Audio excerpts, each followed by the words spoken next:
a 930 candle, here's the 930 candle, right? They're right next to each other. Now,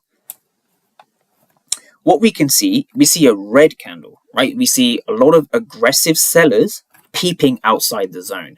But what I was interested in is the top part, especially in the level. So what a candlestick doesn't show you, or this big wick, I guess, some people will call it a wick rejection, some people might call it, you know, a hammer, whatever you want to call it.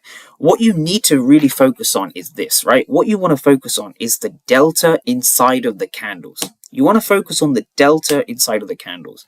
So without even zooming in, we can see positive delta in the form of blue delta. So when you see this blue delta, this specifically refers to the fact that the ask, so the right number, is greater than the bid. And so what that means is there are more aggressive buyers and aggressive sellers. So at this price, let's call it 68.85 to 68.86.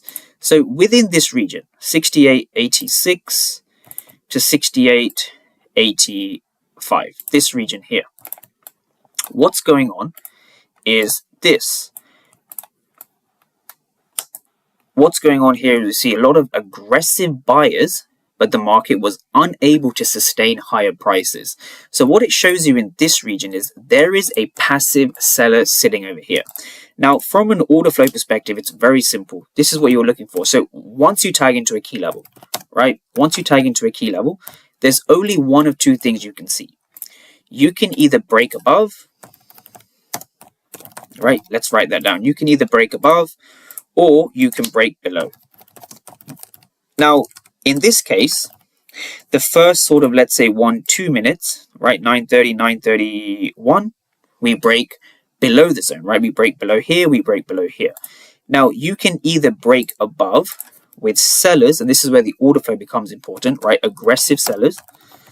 Let me just spell that right. So you can either break above with aggressive sellers, or you can break below with aggressive buyers. And notice how it's sort of the opposite here. So what we're looking for is if you break above, you're actually looking for sellers, right? And if you break below, you're actually looking for buyers. And this is the whole concept of order flow. This is how order flow works. When you break below a zone and you see these aggressive buyers, right? What that means is that these aggressive buyers have been unsuccessful, right? We call this a buyer absorption. And principally, this is the only reason a fair value gap or an opening range breakout is going to hold. Once you come into your level, do you break above or do you break below? So this is sort of the mini framework that I have in my brain that I want to sort of pass to everyone. Once you come into a key level, do we break above or do we break below? Okay, the first 5 or the first 2 minutes, we break below the zone. Now, we see that with aggressive buyers being present. So this is what the order flow, this is the power of order flow. So once we've tagged into a key level, we want to see what the first 2, 3, and ideally 4 or 5 minutes does.